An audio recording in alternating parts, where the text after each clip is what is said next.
Hello and welcome to Strange Weekly News. In this show, we'll be taking a look into the news and headlines to pick out curious reports of the strange, the weird, and the mysterious. Anything from UFO news to science advancements, the paranormal, and stuff labeled fringe science and fringe phenomena.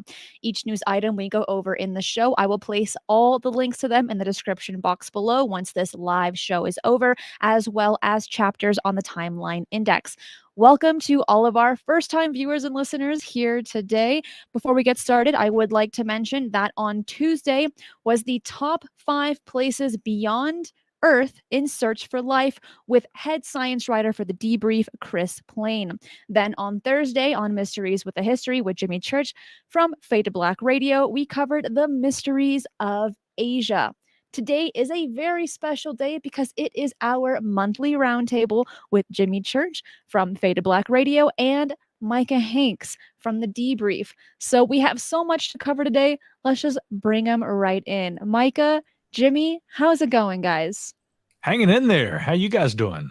Is it debrief or debrief? I say them both ways. I've been trying to figure that out too, Jimmy. I thought maybe you could clue me in, huh? Well, I think it's a British thing. Yeah. So how do the British say it? Well, they'd most certainly say debrief. But There you go.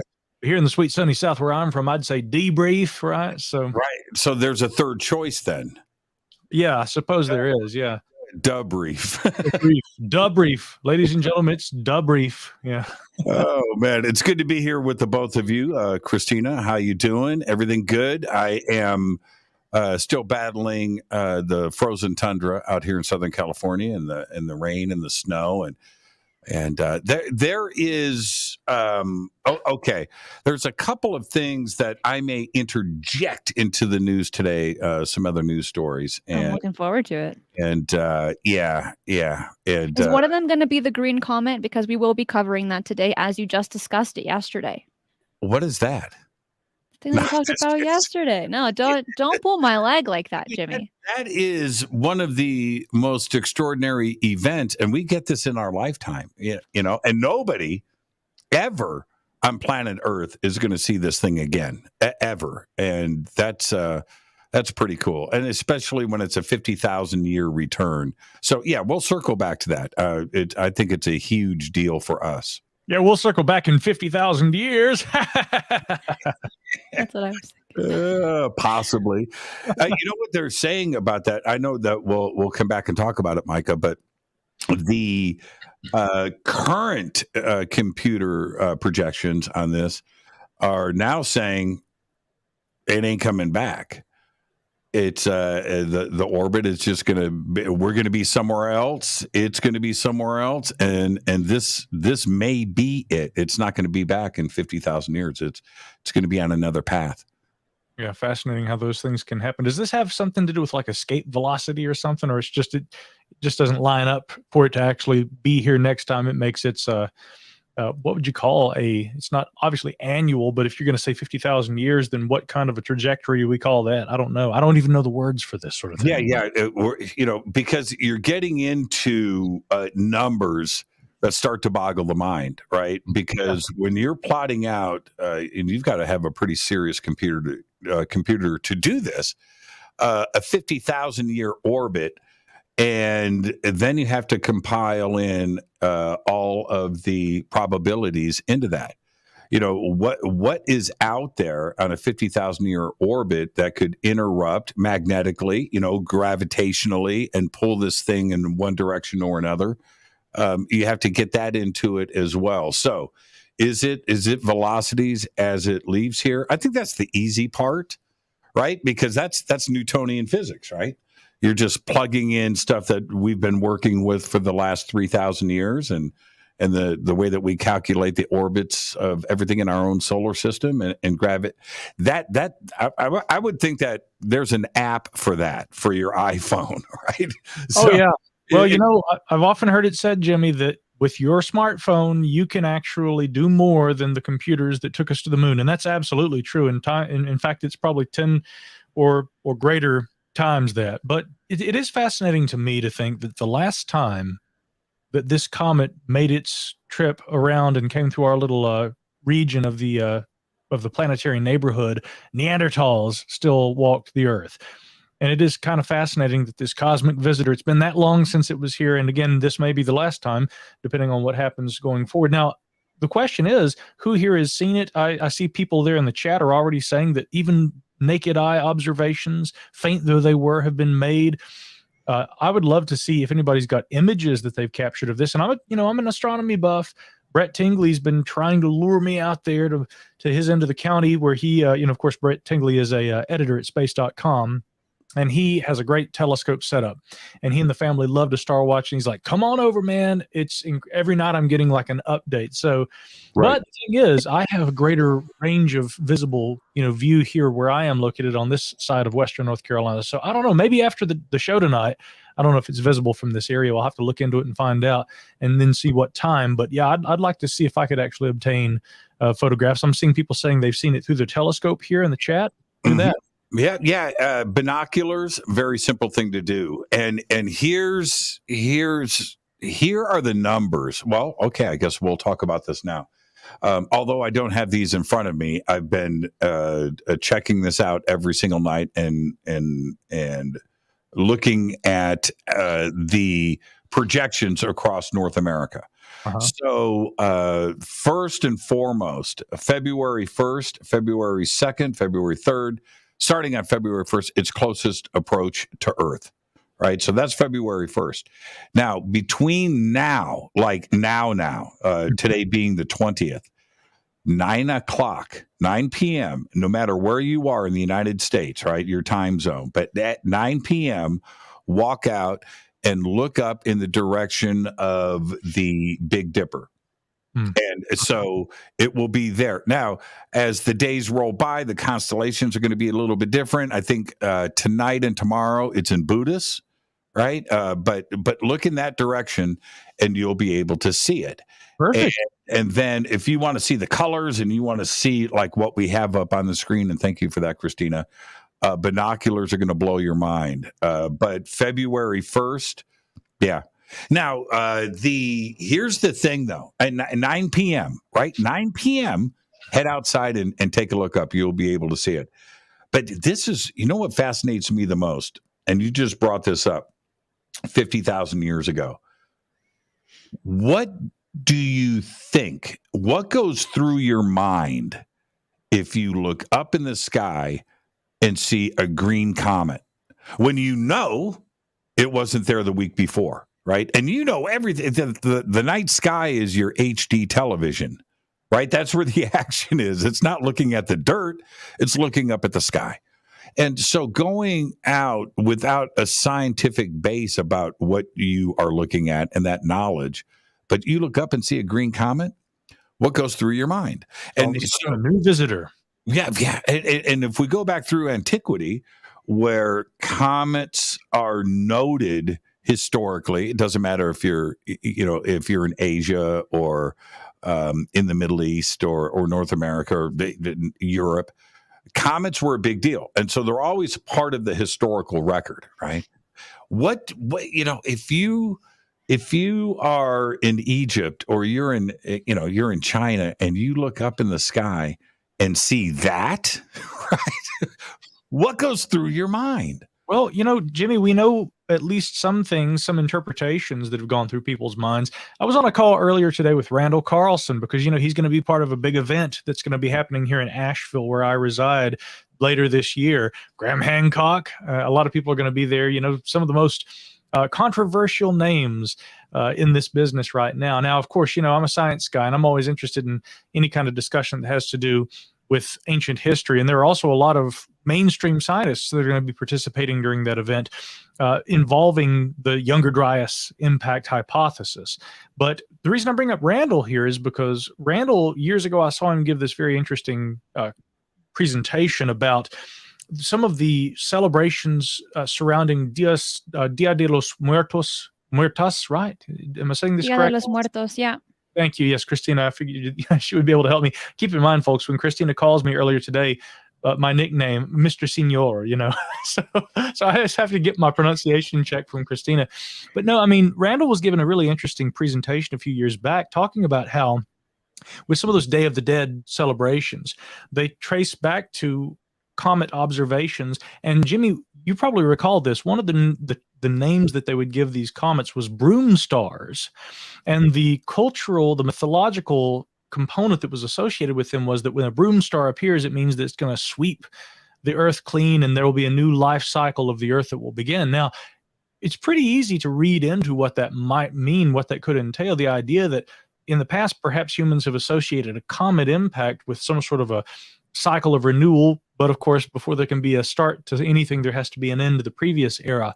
And so some look at comets as being representative, at least in terms of ancient cultural traditions and names like broom stars and things attributed to them, as being representative of those kinds of cycles of cosmic cataclysms and things along those lines, which are very central, of course, to the work that a lot of these more controversial figures in modern history, and also a lot of scientists that I work with too in relation to archaeology, are looking into.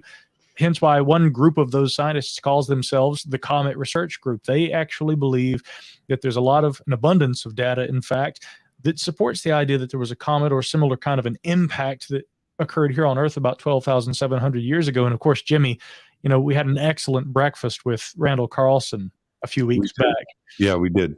And sitting there and talking about all this stuff, I get chill bumps every time we start talking about it, thinking about what was the Earth like, 12,700 years ago, what might have happened on this planet, how human life might have been affected, again, look at megafauna, how that might have impacted other animal species.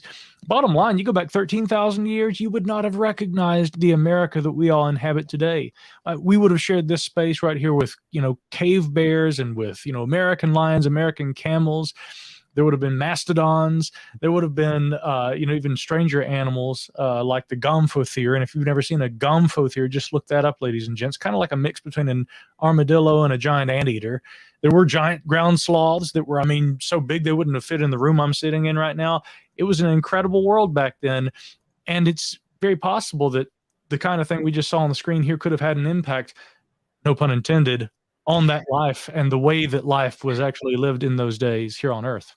Well, Christina, this is Christina's show, and I've just. But I love listening to you guys. You bring a whole different dynamic that I couldn't even consider at all, because you guys have been in the field for decades, and so it is an honor to be able to listen to you and also to expose you to my younger audience as well. Now, Jimmy, before you ask your question or make a statement, Deranged Lunatic, thank you so much for the super sticker. Nature Cam, thank you so much as well for supporting the RV Fund. For everyone that does, I appreciate that. But she asks a question for you, Micah. And it says, in June of last year, the Brazil Senate held a UAP hearing. It is not available with English subs. Do you have any idea if they dropped any new or significant information?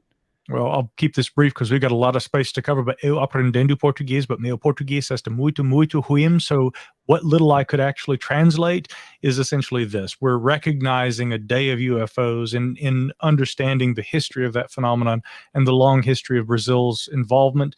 One of the participants, and actually someone who was instrumental in helping make that happen, was the late A.J. Javard, a very good friend of mine, and arguably the greatest Brazilian UFO researcher. I met Wilson Pickler, who was one of the former congressmen who was actually on that panel. And then, of course, Senator Eduardo Girau was the senator who kind of spearheaded that effort. But really, it was more in recognition of the history of this phenomenon, not just here in the United States or in the Americas, but all around the world. Absolutely. It sounds like Micah had that question set up via email before the show. That was too much knowledge and too much of a coincidence. But what I was going to ask, and thank you for that, Micah and AJ. I still haven't quite gotten over that yet. Oh man, me either. I don't know if I will. Honestly, it's a real big loss. But Christina, when you look at cultures around the world and something like this, a green comet, not a white comet, right? That now we've got colors associated with this. What do you think some of the ancient cultures did when something like this appeared in the sky? Because you could take advantage with a religious aspect. God said so. a military aspect. The invasion starts this week, right? Or whatever. And that's the path I was going to go with. Could it be considered as it's now time to pray or run to the hills or contact your local priest in that area, in that country that you're in? I think that would probably be one of the several options that I would kind of lean towards, or even go to a shaman as well to kind of get those answers and listen to what they have to say on what the gods are attempting to communicate to the people. Yeah, I've often thought about, you're the leader of a little village, right? A few hundred people, maybe 1,000 people. You're the leader. And you have no knowledge of astronomy or things. You just don't. And you're talking your smack, right? You're doing your thing. You're doing whatever you're saying, whatever you're saying. And then while you're talking, an eclipse happens, right? And then suddenly this accident, then you are lifted as the leader to a whole nother level, right? You're like elevated to God status. You're sitting there, talking your smack. And then that night after dinner in the village and the sun sets and there's a green comet in the air, some crazy coincidence. Well, you would probably take advantage of that. And that's a fascinating aspect to this, because it's gone through to modern times. Go back to Hale-Bopp and Heaven's Gate, right? And you're tying these things in together in a historical perspective. It's not something that only went on in deep antiquity, millennia ago. It's something that is taken advantage of today. So you often wonder, and I've been waiting for the conspiracy things to start popping up from different religious groups and other things, because we have a green comet that is heading towards Earth, not flying away, right? Coming straight here. And coming straight at us. Hyde brings up an interesting point, and talking about sacrifice. And in some cultures throughout South America, such a sight would mean death for many, or a time to start war. So people, as you had mentioned, Jimmy, were always looking up into the sky, not just as their HD television, but to look for answers as well, or to look for omens. And in this case, with a green comet that as you mentioned, we only get once every 50,000 years, give or take. It would probably be really scary if we were still in this primitive time in 2023. Yeah, and you're right about that. And one of my favorite things, and Micah just touched upon this, but I am not joking. Backyard, chair, the sky. Oh yeah. That's just and if you have somebody with you, or a few people, the conversations that happened from just staring up and looking at the heavens, it's absolutely wonderful. But it is my 85-inch OLED TV. It's absolutely incredible just to sit there and stare and wonder and think. It's my favorite thing to do. And if anybody's been to my backyard, they know what time it is, because I've got the full setup out there for observation and conversation. So one question that I have for the both of you, and it's been a hot topic in the UFO community, and I know that Micah has gone into detail on this. Jimmy, you've asked this question multiple times to your guests on Fade to Black, but I would like to hear both of your insights on the newly released UAP report. Now, I went into detail on this last week on this exact show, Weekly Strange News, but I want to hear some new and fresh perspectives. Micah, let's start with yourself. Overall, what did you think about this report, especially in comparison to the report that we received in June of 2021? Yeah. If I really wanted to pull your leg, Cristina, I'd say, wait, hold on. What report? Did the report drop? When did that happen? Yeah, we all quit paying attention to that when they were so like weeks or months late. Oh, there it is, Jimmy. Look, finally. Wow. Glad we can all be here together for this. Anyhow, this new report, I think it was like the last one. It was very anticipated, and the fact that it was late, to a certain extent, was both in the furtherance of that anticipation, but I think that to an extent, a lot of people also, there was kind of like this crescendo that sort of began to die down a little bit. And I know for me, by the time the report dropped, I'd already read all the speculation. There were ideas, leaks, articles in mainstream media publications that were seeming to give an idea of what this thing might entail, which we discussed here in previous iterations of our little trifecta of awesomeness.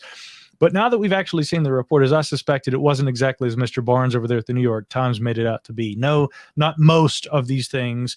No, not weather balloons and aerial trash. No, not a lot of the kinds of conjectures that have been offered by the mainstream. In fact, quite the contrary. What we appear to be looking at are a significant number of objects in our airspace that remain unidentified. Now, some of the report's language does describe, of course, the fact that we believe some of these things are probably UAS, unmanned aerial systems, or UAS-like objects, balloons or balloon-like objects, things along those lines. And they do say that with a high degree of certainty, we can probably characterize some of these objects that have been observed as being those kinds of objects. And that's not to say that these are definitively resolved. It's just to say that based on our best attempts to characterize these phenomena in the furtherance of helping to resolve some of the unidentified objects that remain in the data set, that, these things are most like these objects, but we don't know what a lot of them are. But the ones that they say remain definitively unidentified, that's what's really interesting to me, because again, as I did a breakdown on the Micah Hanks program last week, I said, even if so few as 100 remain really good unidentified cases, and in likelihood, based on the data set that we see, which is slightly more than 500 reports, there's probably a few more than just 100 that are quote unquote good unidentified unresolved cases. It seems to me like there's a tremendous number of UAP that remain of concern to the DoD more broadly, but of course now to the newly formed All-Domain Anomaly Resolution Office, formerly known as AIMSOG. Right? They changed the name. Each version gets a little better as time goes on. It's sounding better, because the one that you just said, it gives me goosebumps and makes me want to vomit. It sounds gross. Yeah. The what was it again? The AIMSOG, the aerial. Forget about it. Anyway, so AARO. But Jacques Vallée did point out something really interesting in an op-ed that he did right after the report dropped over there at the debrief or debrief, depending on which region of the world you may be from. Vallée had said, "Why don't just call it AARO, right? All domain." They make the hyphenated D all just A so that it can be arrow. He's like, AARO, it's more pronounceable. It's more, pleasing to the ear. Anyway, I digress, but I actually stick with Jacques' perspective on that one. I think AARO sounds kind of nice. I get it. Aerial phenomena. Back to the report. Let's talk about a few things in the report, though, that to me stand out and that are a little odd about what we actually see here or actually don't see. In my newsletter this week for the debrief, we actually talked about the fact that, first of all, back in December, if you recall, on December 16th, there was a media roundtable where Ronald Moultrie and the current director of AARO, Sean Kirkpatrick, they spoke to the press briefly about this report. And this was kind of an appeasement move. We're trying to let folks know this thing is coming, even though it's late on arrival. At that time, Ronald Moultrie made a point of saying, we're expanding this now and referring to UAP not just as aerial phenomena, but transmedium or, all domain phenomena. And so we're going to say anomalous area, or rather unidentified anomalous phenomena rather than aerial phenomena. Curiously, in the report, it's still, look at the title right there, folks, unidentified aerial phenomena. Why go to the trouble of saying we're changing the name if, in fact, in print in the report, you're still using the old terminology? That only further confuses things. But if you skip ahead to the appendix on this report, you also see some interesting things like, for instance, Appendix C, list of terms that are covered in this report. These terms appear in this report. One of them, range fowler, doesn't appear anywhere in the report. What does that say? It actually probably means that range fowler was mentioned extensively in the classified version of the report, but when they took that information out for this version that we have right here in front of us for public consumption, they didn't remove the appendix, which still defines that term that doesn't actually appear in this version of the report. Same with transmedium vehicles, which is also identified and defined in that portion of the appendix. So there are a lot of little interesting things in the report that seem to me to indicate a couple of things. One, before they updated the terminology back on December 16th, I suspect this report was already completed because they're still referring to it as unidentified aerial phenomena unequivocally throughout this report. So the next question I have is, why then wait to release it until the next year? It's the 2022 annual report on unidentified aerial phenomena. We didn't get it till 2023. If indeed you're going to leave in these terms with no explanation for why they are defined in the appendix, but they don't appear anywhere in the report, obviously pointing to the fact that they appeared in the unclassified version and thereby only leading to further speculation by the public, again, you're not doing yourselves any favors in terms of fomenting trust on behalf of the American people. And if you think I'm wrong on that, listen, folks, go to the Black Vault and look at the classified version of the 2021 report that John Greenwald got, and look at the entire section in there about range fowlers. That's what I'd call informed speculation. I'm very, very strongly of a mind to think that range fowlers were included heavily in this report too, and taken out before the unclassified version was delivered, just like last time. Go look at the old version of the report. So long story short, all this says to me that, A, the DoD is still somewhat unclear, even within the agencies that are looking at this, on what to call these things, how to define them, how to refer to them. And furthermore, they seem to have sort of rushed this report, at least from my perspective, in terms of what they took out versus what they left in. Some of what was left in pointing to the things that were left out. Again, if they'd taken a little more time, it might have actually left fewer questions on the table. Now, the good news is, since we did see the classified version of the last report, John Greenwald right now has a mandatory declassification review in effect. He is trying to obtain the classified version with a lot of redactions of this report. But once we see that, I suspect I'm going to be right. We're going to see all kinds of mentions of range fowlers. These are basically Navy jargon for anything that enters airspace and interrupts a planned training operation. We're going to probably see a lot more about transmedium vehicles. And although I don't know it's going to be if it's going to be in the forthcoming redacted version of the classified report, presuming that it's actually released, something in the years ahead that I definitely think that we're going to be seeing is we are going to see, after AARO completes its historical review, much more discussion about health-related implications to UAP encounters. That's my take. And that's an interesting one. Hold on, Jimmy, just one moment. Micah, when you were speaking, there's a lot of clicking and popping from your mic, and I think it's like when you lean in, it's probably like when your peak levels are maxing out. Because you're getting so excited. This is a very fascinating topic, but just want to let you know on that. But one thing that I did find interesting before I hand over the mic to Jimmy, and someone brought it up, and I'm going to find that comment by Chris. What was really interesting about this report was the term balloon-like entity. So it was balloons and balloon-like entities. Jimmy, what can you say to something like that? What does that mean? Well, the way that Micah's mind works, right, and what he had just mentioned about the report and what concerned him, I find that very interesting. And Micah's up at night thinking about this in different terms. I've got a more simplistic approach to this because I don't have the big brain that Micah has. So I'm going to say this report was a big friggin' deal. There was a lot in there, and it was the basic numbers. So when you go and you take, and I'm just going to paraphrase things with rough numbers, but if you are going to throw out a number to the public, like 500 cases since the last report, that is a huge amount of reported cases that have gone on, number one. And then you get to the second number there, 171. That amount of cases that are unresolved with a title blanketed over the top of them with crazy flight characteristics, and we don't understand, this stuff is insane. And you apply that to 171 cases. I don't care about the appendix. I don't care about the cover pages. I don't care about the vernacular. I don't care about acronyms. You take those two numbers right there, and the average American looks at that. That's what they get from this report. And that is what is so important. And when you look at a number that is 171 strong, you only need, out of those 500 cases, one. You only need one. And if you're sitting on 171 whack cases that are exhibiting extraordinary flight characteristics and propulsion systems, you've got a chunk of research and data right there with 171 cases where you only need the one to get out of.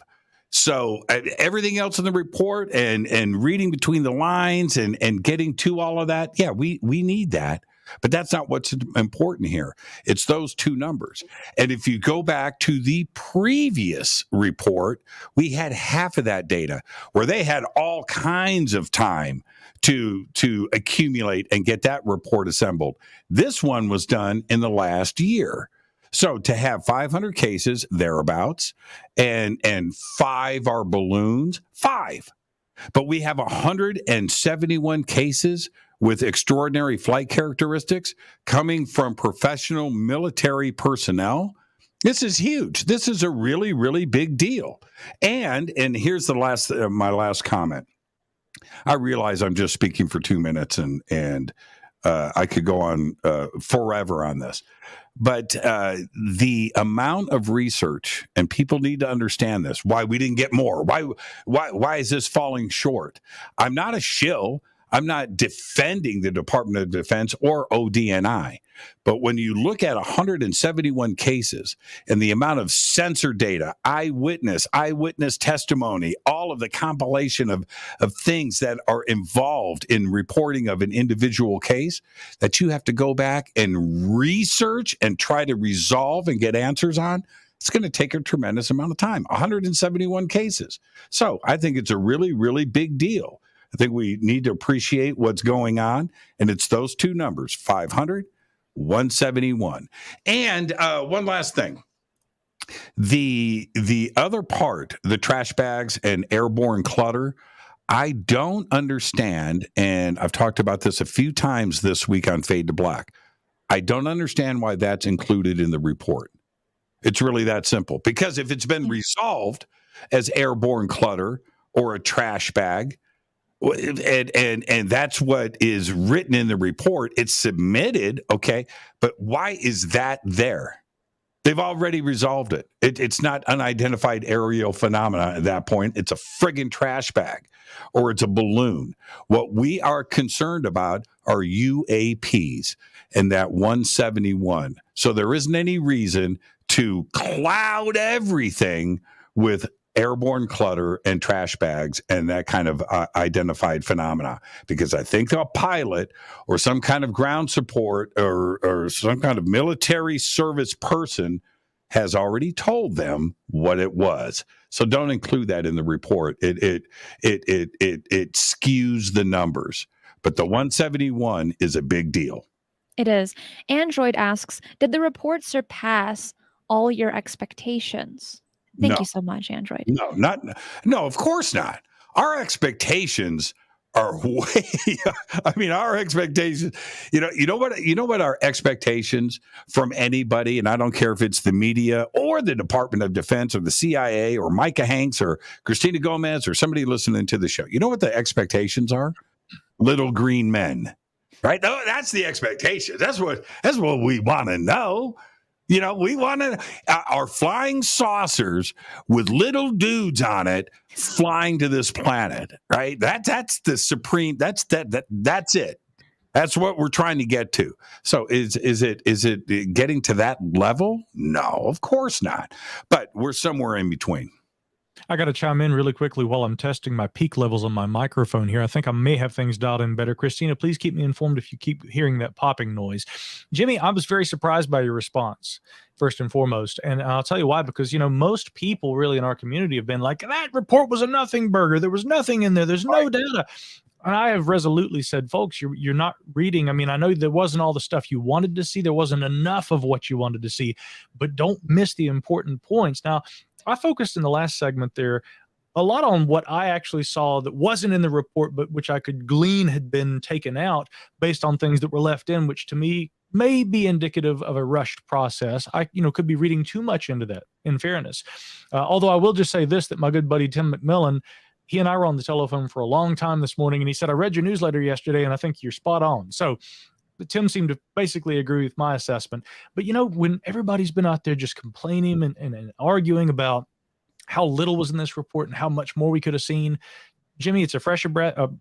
Listen to me, a breath of fresh air to hear you saying, guys, the numbers, This is That's very right. important. And that's exactly what I said in recent days. We were on Ryan Sprague's program, celebrating his 300th episode of Somewhere in the Skies. And he asked me, what are your thoughts? And I said, my initial takeaway, I hadn't done all this analysis at that point. But Jimmy, I said basically the same thing that you're saying right now. Folks, that number and the data that is conveyed, little though they said, conservatively though it was worded, is significant. And this is not showing so much progress toward resolving all these things and showing that there is no there. No, if anything, it's saying we still can't identify a lot of these phenomena. And that is in every way in keeping with the history of the phenomenon and our relationships to it as human beings. We as UFO researchers, I said UFOs, using the historically relevant terminology for this phenomena, we've been grappling with this phenomena for decades, maybe centuries, and we're still doing that. And the very best, with the very best tools, i.e. AARO and the DoD's, tool set that they use with the U.S. military and all its operations, they still can't identify all these things. That is significant. Here's the deal. Oh, Ryan just finished 300 shows. Yeah. Well, tell Ryan, Cristina did 300 last week. Okay, so quit parading. No, that's incredibly exciting. Now, Jimmy, you've done 1,500, and Micah, I don't know how many you've done, but you've done a lot as well. And Ryan is in the live chat right now. So, hey, is Ryan. he really? Oh, hey, Ryan, I love you, brother. I was just kidding, Ryan. I was just kidding, just a joke. I had to give him props, man. Again, hey, everybody, no matter how many shows they got behind them and under their belt, everybody who is addressing this topic, we appreciate. I was exaggerating. Cristina only did about 248 shows last week. That's right. But back to this point, though, and thank you for that. He's coming after you. Oh, man. He's going to get you, Jimmy. You know what's a crazy thing that I think this community is starting to understand a little bit more. If you're out there, doing the right thing and trying to push this forward, and you're doing a podcast a week and you're there every single week and you're doing 4 a month, right? That's 48 a year. And that's a very heavy schedule, and it's dedication, and you get the first year done and you've got 52 shows under your belt, right? If you know what I'm saying, to get to these numbers like Ryan Sprague, 300, that is years and years and years of dedication. And I applaud him and everybody else that is out there trying to get it done, to talk about doing a show, or thinking about doing a show, or thinking about writing a book, or thinking about this or that. And then you actually go and do it, right? To go and cross the Rubicon, right? Yeah. Go in that water, and then to consistently do it and deliver, and especially at a level that Ryan has done it on. I've got mad respect for that guy. I remember the first time, and then we're going to move on. I remember the first time I heard Ryan interviewed, and this is about 10 years ago, and his voice. So he's just a kid. He's like this tall, right? And I forget what it was. Ryan, you can post it up in the chat. He'll remember this. I'm reporting from the San Antonio UFO conference. I'm out here on the floor, and things are going pretty well here. It's pretty cool. I'm usually the guy who does the impersonations. Wow, seeing Jimmy doing an impersonation, this is just bizarre for me. Go ahead. And I'm like, who is this Ryan Sprague guy? And I reached out to him very, very early on, and then he got his book deal, right, with I think it was with Dolan, right? And he wrote that first book. My voice hasn't changed much, and I thought to myself, this generation, Ryan and the people around his generation are wondering about this stuff too. And he was from the very beginning impressed me with his questions and his knowledge base and his dedication to going out and getting stuff done. And here we are now. This is 2023. It's 10 years later. He's got an amazing podcast. He's doing his thing. He's drinking pints in Edinburgh now. He's international. And I just love the guy to death. So if you're going to do it and don't stop, and let Ryan be your barometer. There you go, Ryan. Christina still did 242 shows last week, though. By the way, I'm just letting you Well, know. it's That's all significant, about just that like Odie and I dedication. report. It's all about that dedication to educate and to inspire as well. When you have that behind you, when you use that to inspire you, it helps everyone else. Now, regarding this report, one aspect of it that was incredibly interesting is actually in relations to Representative Tim Burchett. Now, in the Huffington Post, he mentioned that this whole thing is an absolute cover up. And coming from someone that works for the government, it's probably appalling for some, and for others are like, yeah, this is why we pay you our tax dollars. Keep talking. But when it comes to hearing this information from someone in his position, Micah, what can you add to that? What can you say about that? Well, I applaud the representative speaking out about this topic and going so far as to say that he thinks that there's a level of secrecy on part of government that is excessive. I appreciate that. Now, the other side of it, and I think Jimmy could maybe. You're being very kind in saying it in those terms. I'm trying to be measured in the way I choose my words because again, he hasn't been measured at all. And that I think that's the most shocking part of this is he hasn't held back. So no, I mean he literally stated, "I don't trust the government." I don't trust the government. Yeah, and he's working for the government. But that's the important, yeah, exactly. Paradoxical, isn't it? And that's yes. Christina, you just hit the nail on the head.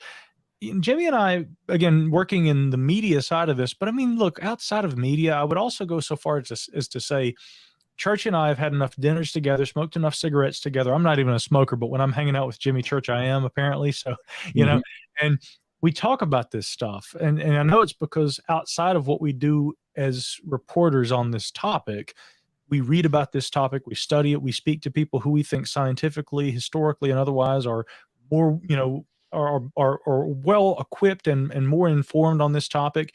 When I hear Representative Burchett speak, I appreciate what he's trying to do, but I do think that there are two issues. One, I don't think he has the deep level of knowledge that a lot of us who study this topic all the time do.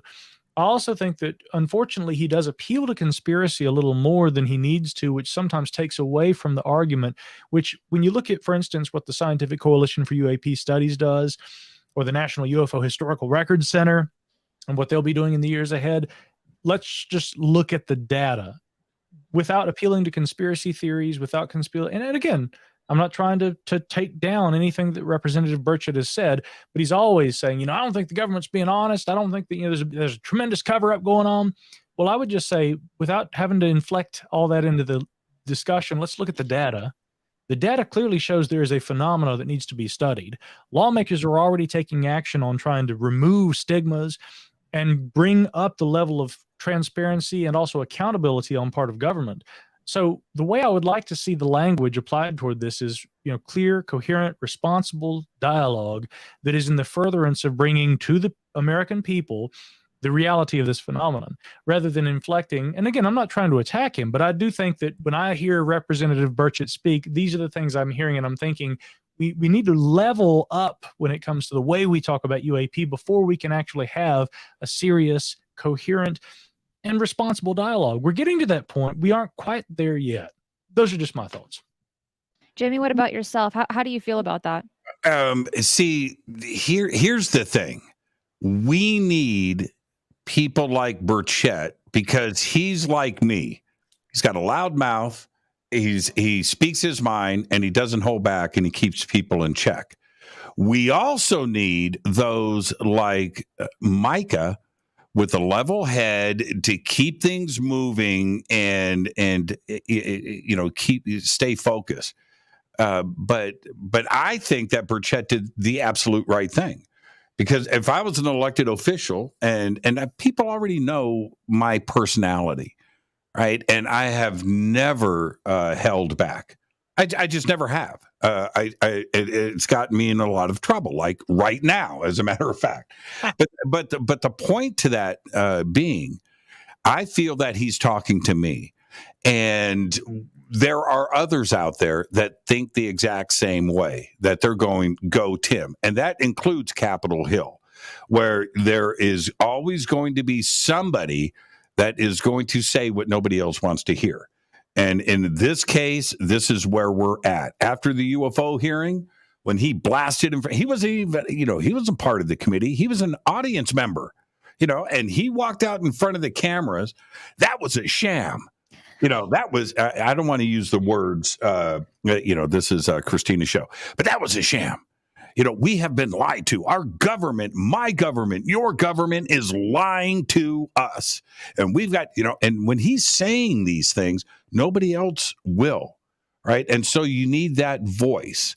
And it also, you know what? By him doing that, the Air Force, ODNI, the Department of Defense, and the agencies that are sitting on their hands comfortably because nobody's going to nudge them, and they've been in this comfort zone for so many years where nobody has got the cojones, right, to come up and say something, and they've grown acclimated.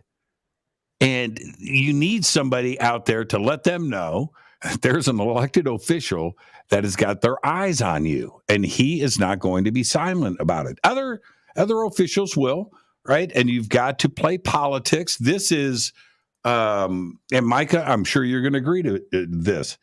This is serious 3D chess. Oh, yeah. This is a game going on behind the scenes. We could sit here on Twitter and social media and Christina's show, Micah's show, my show, and we could do everything that we know from this side of the fence. The 3D complicated chess that is going on behind the scenes on this issue is something that none of us understand. And they are trying to navigate this. And then you've got a guy like Tim Burchett going, you know what, that's not good enough. Right? Well, that's exactly what needs to be done. So I applaud Tim. I do not shut up. Andre Carson, for him to step forward in his cool and measured way, for him to step up to the microphone at that first UFO hearing and go, you need to understand, this is a UFO hearing. Those were his words. He didn't say UAP, Micah. Yeah. He chose that carefully. UFOs have not been discussed here in over 50 years, and we are doing it again today. That's what needs to happen. And an Andre, in his own measured way, calm, cool, and collected, made sure that the press and the media knew, including the two witnesses, right, Bray and Moultrie, that were sitting there in front of him, that this was a UFO hearing, not a drone hearing. This is a UFO hearing. And that's what needs to be done. Okay, quick points really quickly. Again, I agree. I applaud Burchett for being a voice, and we need more elected officials who are going to be voices who are speaking essentially what their constituency wants to hear. Not all of them, maybe, but I do think that they're based on recent polls that have been released and actually ongoing polls for, going back more than a decade, several decades, in fact. The American people have an interest in this. They have suspicions that not all the information that maybe is in the possession of government is publicly available. Come on. That seems like a no-brainer for people who have read about this subject a lot. But if let's work within the framework of, if I were an elected official who had little to no interest in UFOs, I was elected 4 years ago, all this stuff's happening, and I suddenly go, well, is there an issue here? Let me see what I can find out. And I go in there and I try to find out. Someone like Burchett, being as vocal as he is, with what appears to be the data that he has been exposed to, I do appreciate. But I also would say this, what kind of legislation do we see his name on where he is, co-sponsored that? Look at those who have had far less to say, but who have co-sponsored legislation, which has really significantly potentially moved this ball down the court. For instance, Senator Kirsten Gillibrand up there in New York. Stop. That's how the game is played. So you are going to have those that get the stuff done. Gillibrand can't step out and push through legislation and talk smack to the media. The legislation's not going to go through. You need somebody like Burchett to do what he's doing, and those in the background, whether it's Rubio or Gillibrand, to go and get the stuff done and get that get it written correctly, and then make sure that it gets inserted so it can go through the different level, Congress, House of Representatives. James, are you supposing that there is a level of coordination between these various factions in government? You know, and see, the thing is, those that are the loudest, you brought up the most important point here. I usually do.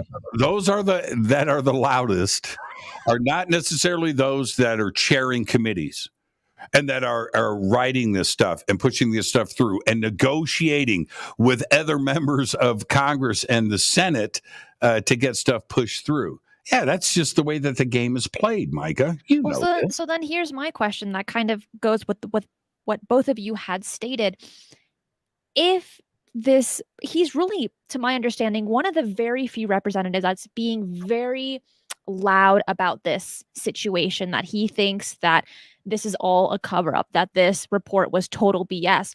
Why do you think he hasn't been silenced yet? Why do you think people are allowing him to go off the rails and say what's on his mind, where we've seen, at least allegedly, of other people that have had certain information, wanted to come out with information, and they were very quickly silenced? Why is there an exception for Tim? Before you answer that, Zoltan, thank you so much for the super sticker and supporting the RV Fund. Thank you. Micah, I want your opinion. I want to hear what you have to say about this. Well, you know, first of all, let me just say, and you know, Jimmy and I, we love to bat an idea back around and, you know, come to a really fundamentally, usually a kind of common ground on things after we've kind of rolled an idea around. I think that's important, to look at everything from every angle and sometimes play devil's advocate, not just with each other, but also with yourself, so that you don't find yourself trapped in a bias, That's right. you know, like a cone of silence. So ultimately, I think that what Burchett is doing is for the good of this subject. And it's in the furtherance of transparency, and I applaud it, even if I don't always agree with the language he uses or the way that he addresses it or his apparent level of knowledge about this topic, you know. But that said, when it comes to why he hasn't been silenced, or if he, you know, should be, you know, if there's some sort of an element in government that, you know, silences people, we could make an argument about people who have claimed that they have met, you know, a wall with their attempts at revealing information about the subject over the years. There are some notable instances. There are some conjectures that have been raised about that, even with relation to U.S. presidents.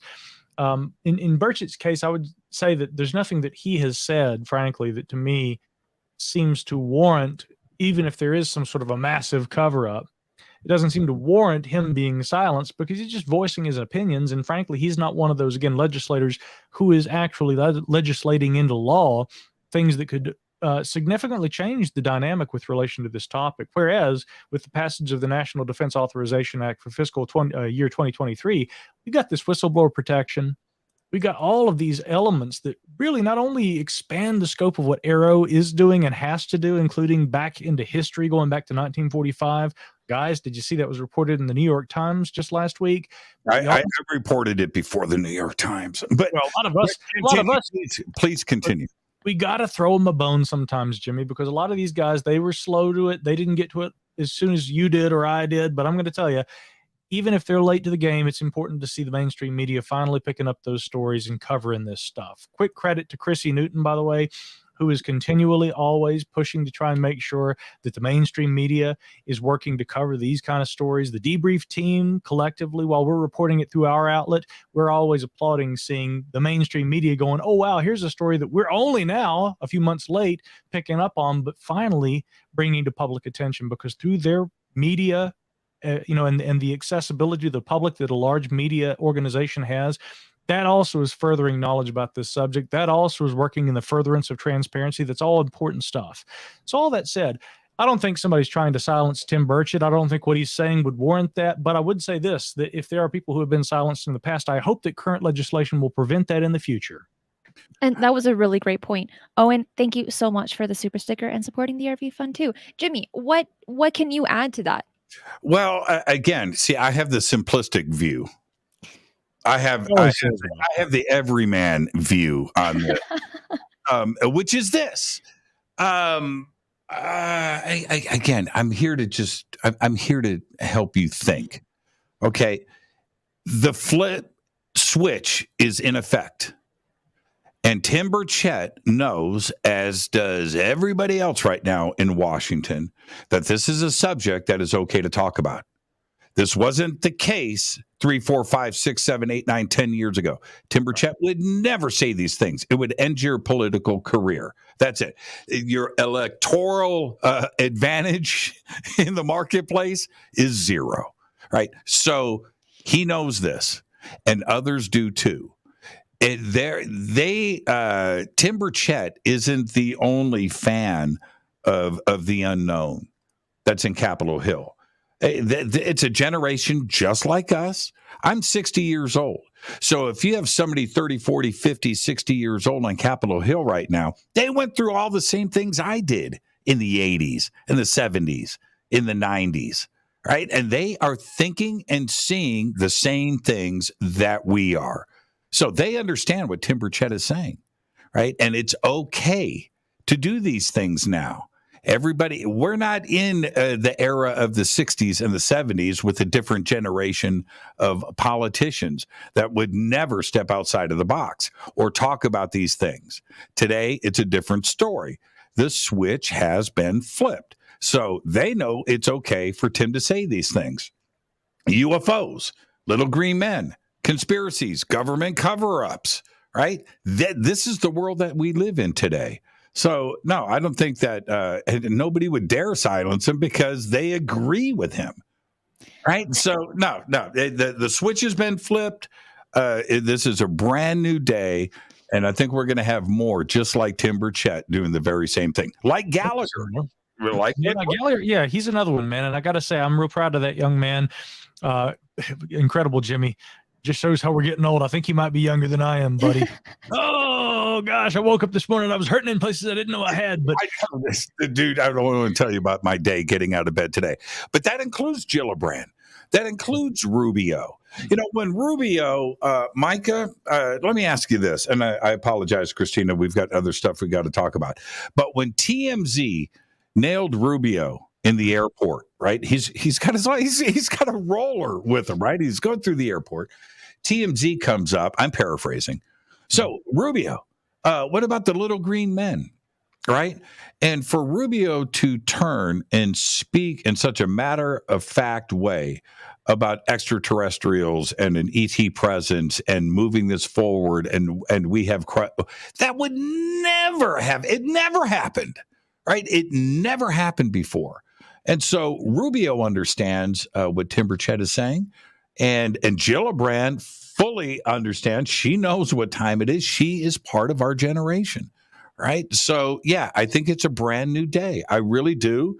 And I think that all of those elected officials in each branch of the government right now hears Tim Burchett and understands and probably agrees with what he's saying. Before we move on, Jimmy asked what I think about Marco Rubio, so I got to respond. Look, you know what?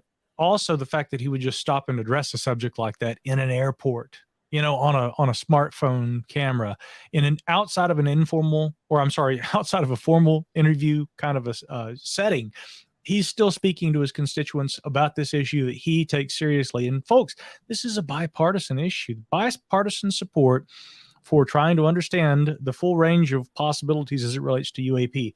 That to me is incredible. But now, one thing we have not brought up, and you mentioned Andre Carson.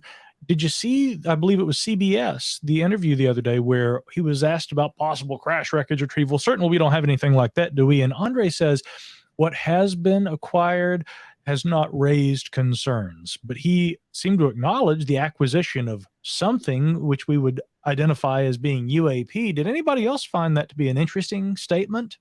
Everybody's making that statement. Christina, you've been hearing this over and over again, right? I think that this whole crash retrieval, debris, backwards engineering, you know, however you want to, this is like a topic. Interesting, isn't it? Yeah, it's a hot topic. Crazy town. Yeah. It definitely is. And while you had stated that this is kind of the world that we live in now. According to Scientific American, they wrote a very interesting article called "Do We Live in a Simulation? Chances Are About 50-50." And what's interesting about this is in the community of UFOs, even the paranormal and everything just kind of unexplained, this is another hot topic. Is do we live in a simulation? To your understanding, how did this conversation even start? And what from your research could possibly lead to that being a possibility? I'm going first. Micah doesn't get 10 minutes. I'm going to do 10 minutes. Micah, you get 90 seconds when I'm finished. Here's when this first started, and we could go back historically and look at science fiction writing and stuff that went on in the 50s and 60s and alternative views of this. Let's just go to right now, because we had CEOs in Silicon Valley.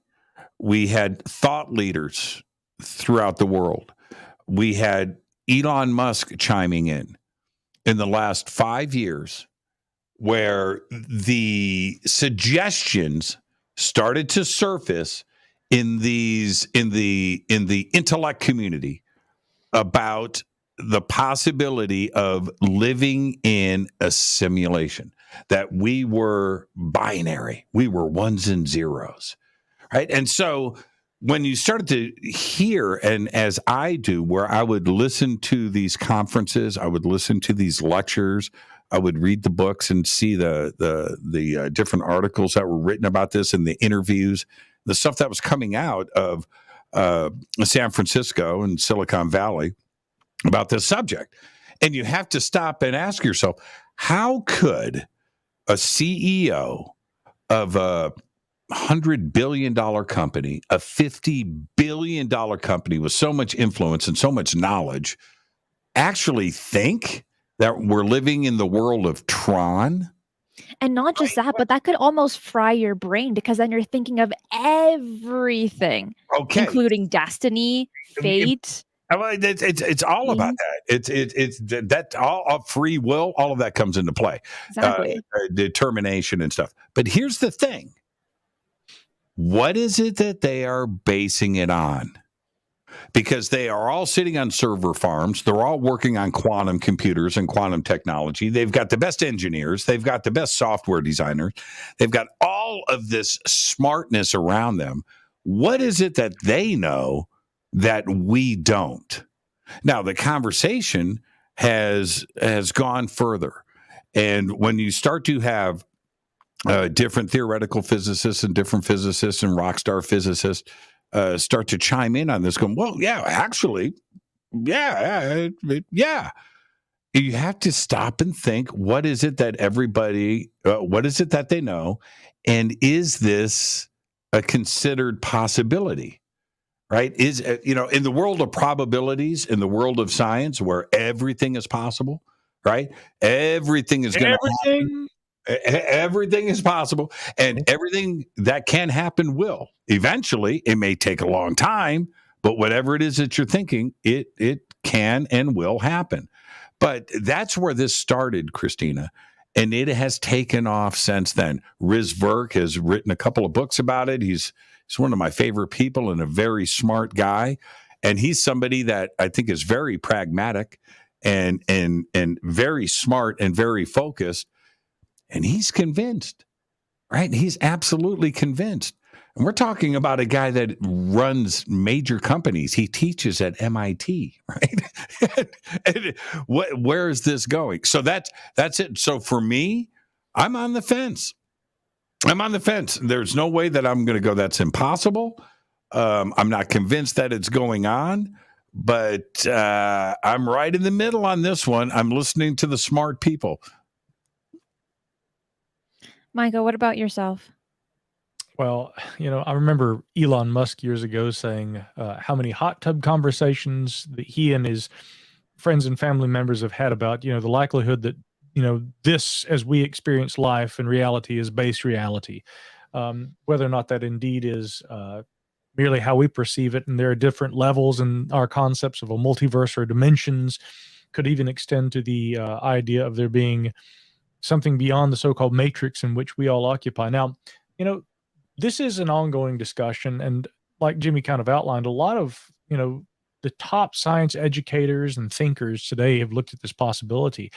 As it relates to UAP, also, I wrote a book back in 2013 called The UFO Singularity, where I looked at the idea of artificial intelligence and transhumanism and some of these, trends that many look at as being things that, in maybe not just in the possible sense, but in the eventual sense, in this century, we're likely to actually see come to fruition, right? Brain interfaces with technology, things along these lines, the extension of human life, artificial intelligence, and truly autonomous AI in that sense, all these kind of issues. And I looked at the UAP topic in that context, and incomplete though I would say that thought experiment of a book was at the time, what I was trying to do was say, if we're dealing with a significantly advanced technology, well in advance of human intelligence and technological capabilities currently as we understand them, for instance, and we have projections about where our technology may go in the future, how that inform what we will see and what we can expect with UAP? Is there a likelihood that UAP are going to be representative of AI from someplace else rather than biological entities? Will their technologies be representative of even stranger things? And fundamentally, another question I asked was, what if indeed the phenomena as we represent UAP in this kind of a discussion, what if they are actually how the operators interface with the Matrix? And when we see those UAP, what if that's kind of like Agent Smith in the films, the popular films starring Keanu Reeves?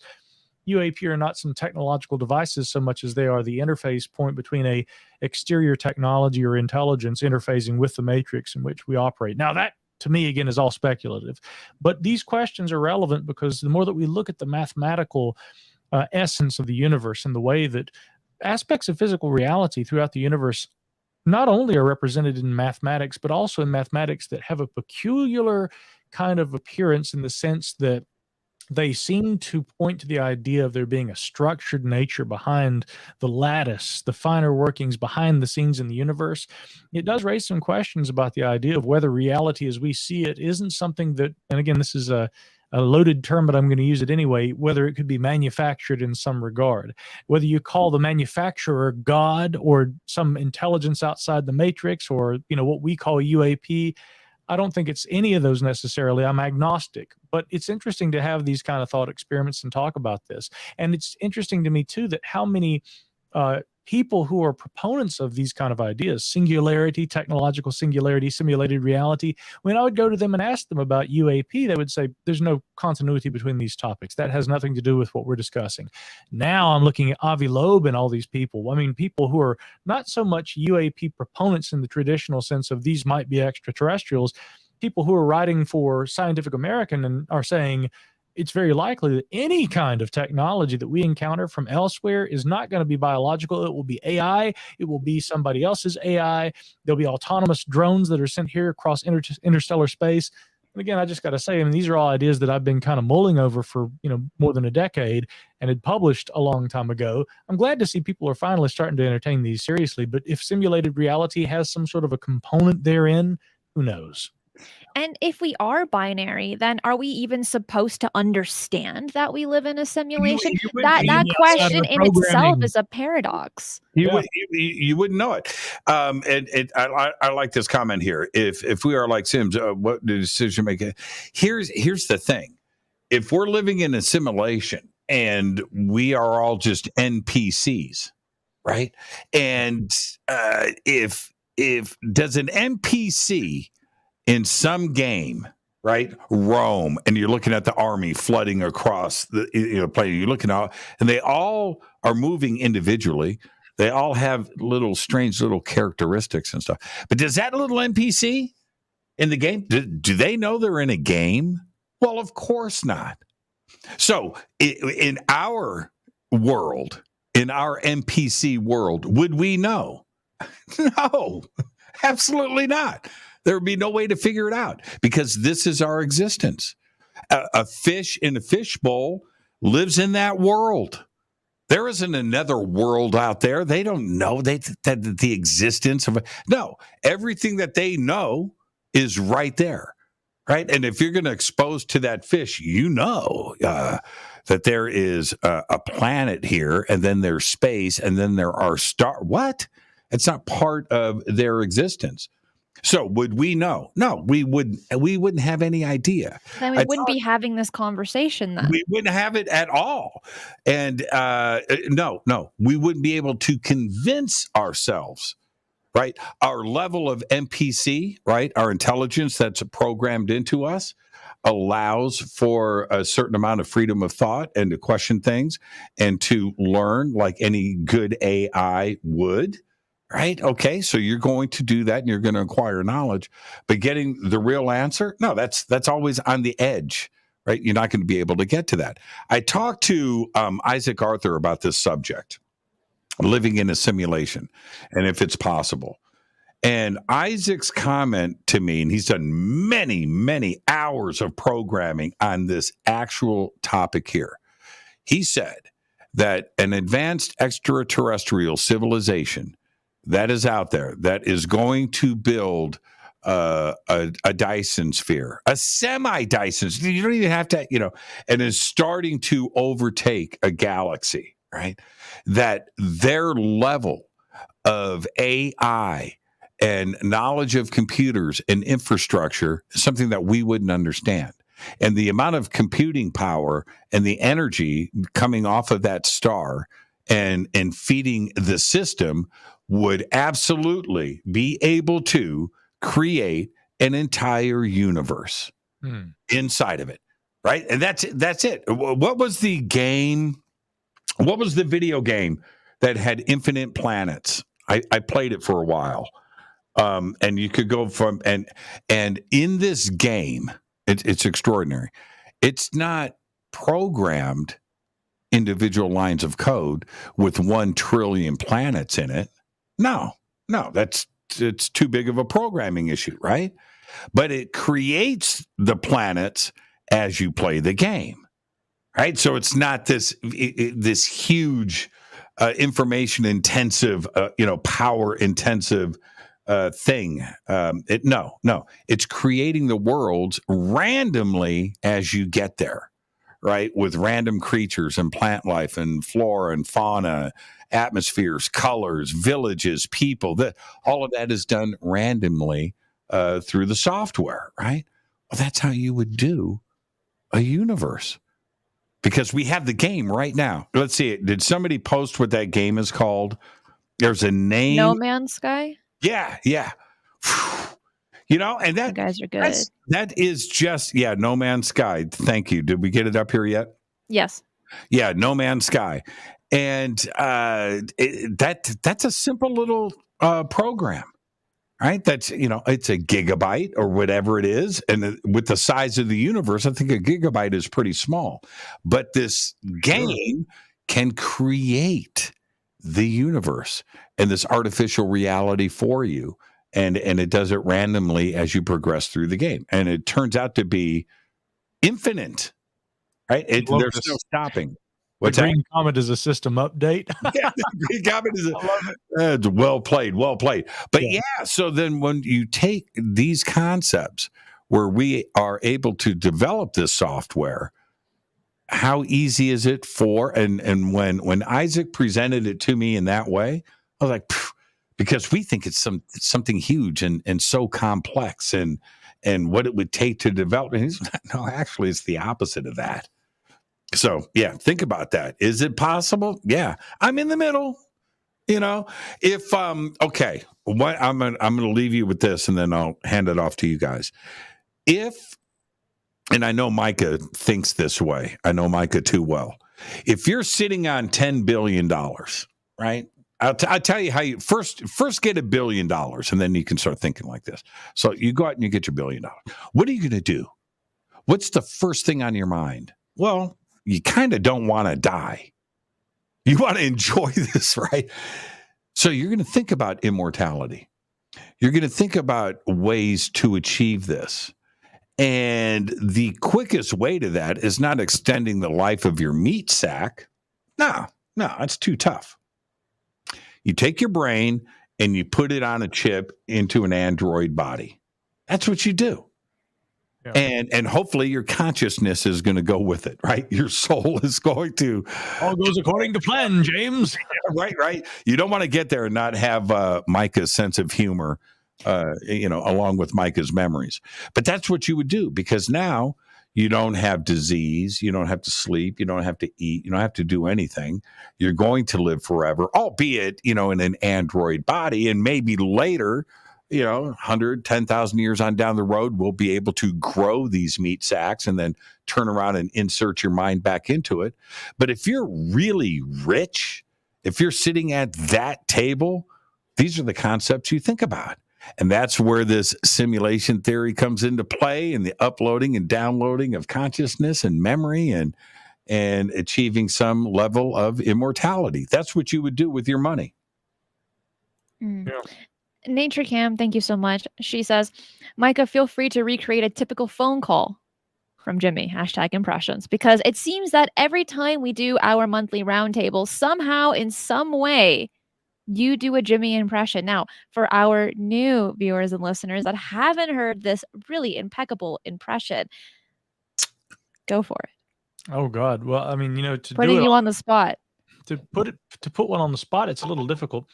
Actually, there might be a funnier way I could do this, actually. But no, I can't do it like that. Never mind. So I was going to try and call myself through my system and everything and be Jimmy on the telephone, but Micah, how you doing? There you go. That's exactly what my impersonation of Jimmy sounds like. Right there. That I couldn't have done it better if I had been Jimmy Church myself. So I'm just going to let you. You guys are too much. Well, you know how embarrassing it is for me to sit here and listen to this stuff? I know, me too, man. I wasn't going to say it, though. Yeah.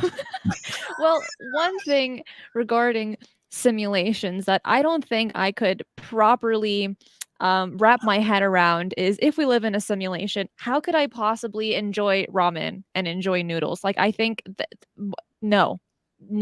Well, turns out some people think that we do live in a simulation. Some don't. But let's say that we don't. Okay. There's a Japanese company that developed a device that rates the deliciousness of soba noodles. I love this. We only have a few minutes left, but I'm like, out of all the articles, this is one that we absolutely have to cover. This is mandatory, but yeah. This one is mandatory. Yeah. All right. So with this Japanese company, it's been in the works for 7 years. Now, their design has changed. The purpose for this device has changed to the point now it's supposed to analyze the noodles to look for taste, aroma, greenness, and freshness. And it's going to be displayed, because it hasn't been released yet, but displayed on a device such as this one, on an LED display. I can be the test device. I do not need one of these. I will just try every bowl of soba, every bowl of ramen, no problem. But I found this one pretty comical. Yeah, no, I think it's awesome. I need one for sausage gravy and biscuits. How about you, Micah? What would you need too? You're speaking my language there, buddy. Oh gosh, sausage gravy and biscuits. Yeah, now I suddenly am craving breakfast. But again, I don't think I need a machine to taste test it for me. I can just tell you if it's good or not. When I saw this article, I thought about Cristina immediately, and here's, I kind of made a little bit of a disclosure last night, and so in interest of transparency, today is Saturday. Midnight will be my 9th day on a juice and tea cleanse. Oh, hey, that's good, man. Okay, 9 days. 9 days. Impressive. So now I'm looking at this ramen. We're talking about ramen testers and sausage gravy and biscuits. This is where my mind is at right now, is food. Over the last week, I have had, I'm not kidding, 3 shrimp. 3 shrimp in a week. 2 tiny Italian meatballs. I had that like 3 days ago. I did do that. I've had little tiny amounts of chicken soup, and that's it. Everything else. But you had coffee, right? Coffee, yes. Okay. Coffee, yes. That's important. There. But I have got 3 different organic cleanses, 3 different ones, and I've been doing it every single day, as well as cleansing tea. I feel great. So my plan is, as I'm looking at these delicious noodles up on the screen, so I'm going to wrap everything up tomorrow night. And then Sunday, getting the pre and probiotics back into my system, which I've got to rebalance myself back out and repopulate things. But that's it. I have, crazy. And we're sitting here talking about noodles and sausage. Well, I have one more food article for you while we're on this topic. I'm doing it. Look at this. This is a pizza. We're looking. So Pizza Hut attempts the world record with a 14,000 square foot pizza. She's killing us, Jimmy. So China restaurant Pizza Hut celebrated the return of one of its most popular menu items by cooking a 14,000 square foot pizza in Los Angeles. Where is this in LA? It just says in LA. Wow. This is a lot of supplies. Making this is insane. What are they going to do with it after? Well, they're attempting to beat the world record because back in 2012 in Italy, the biggest recorded pizza was 13,580 square feet.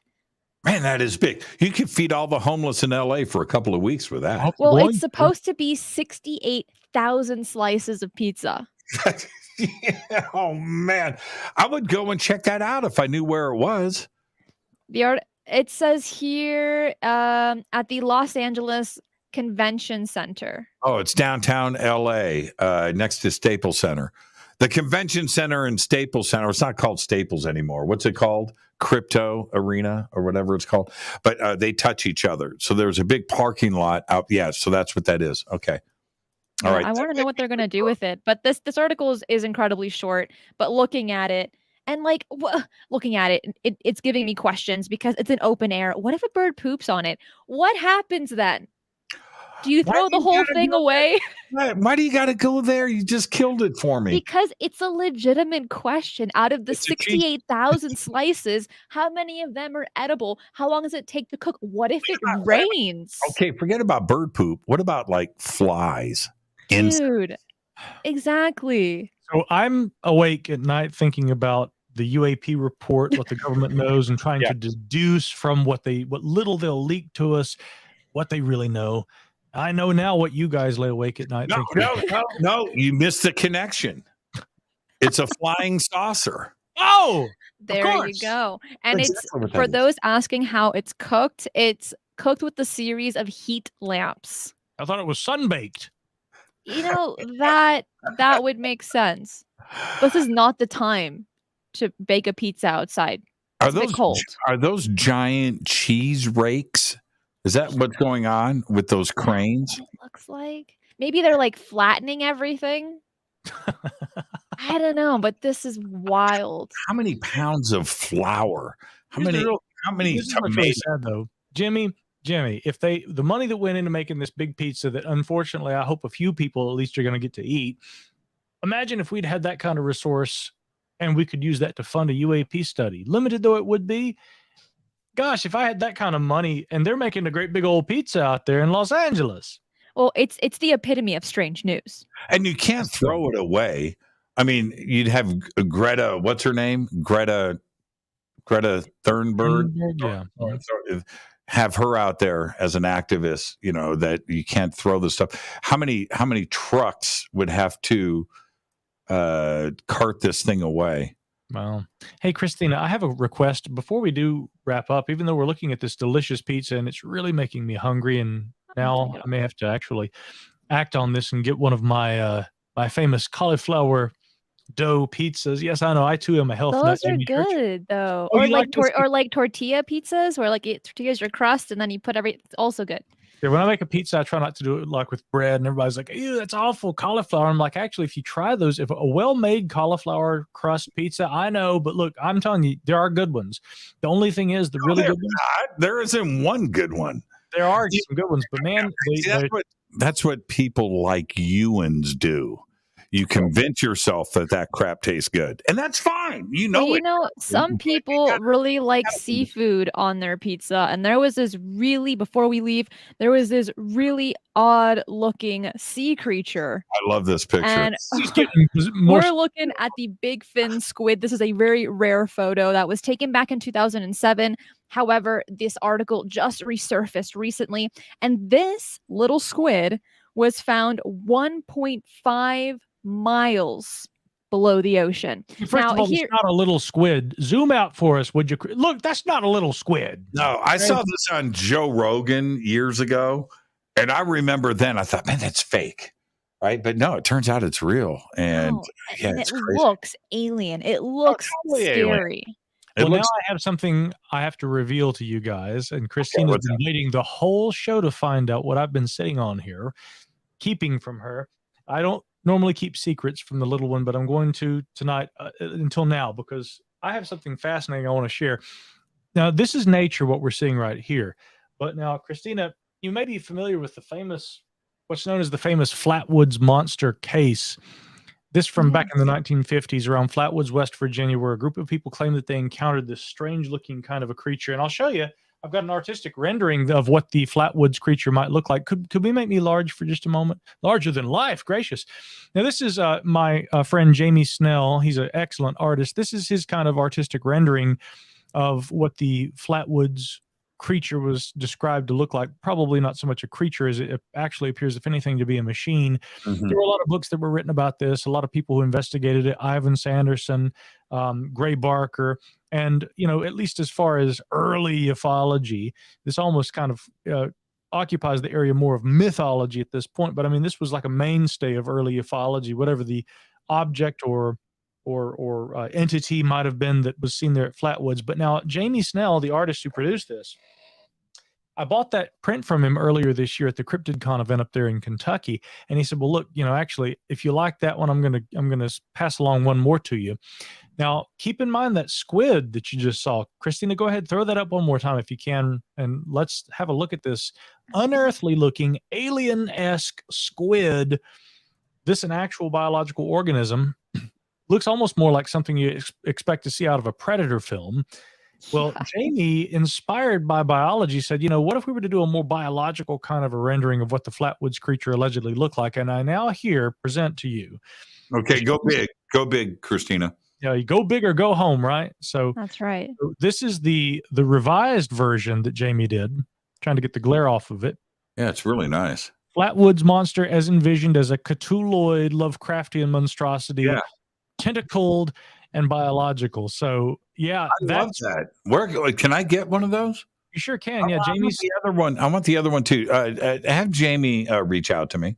I will. I'll definitely do that. I would like to set. Yeah, I like them both. Aren't they awesome? Do you remember?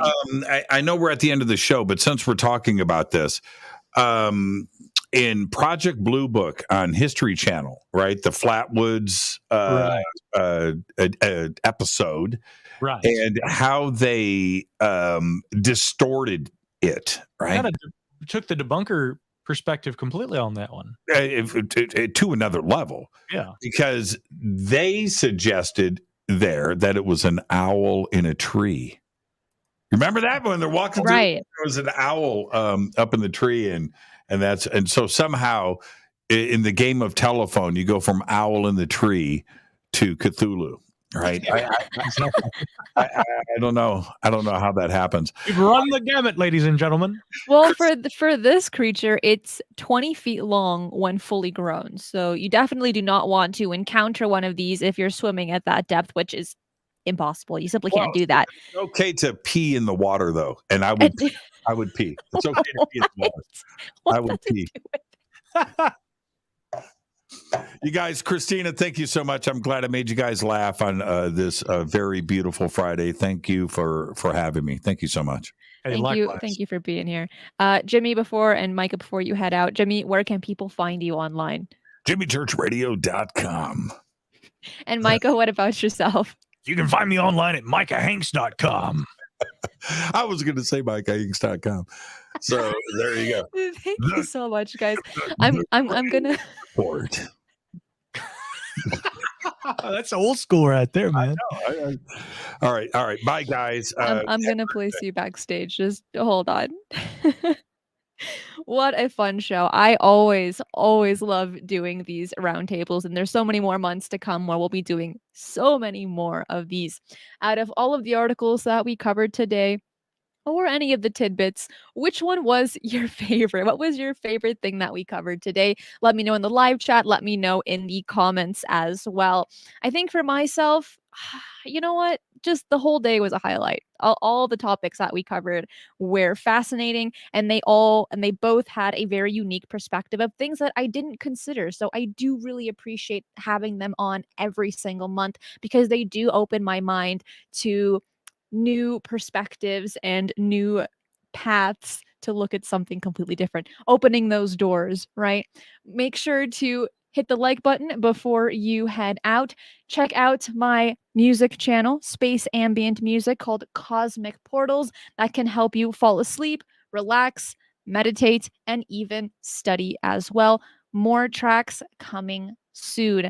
Make sure to subscribe to YouTube if you haven't already, because we are always doing live shows. That is it for today. I'll see you next time. Be safe, and remember, keep your eyes on the skies.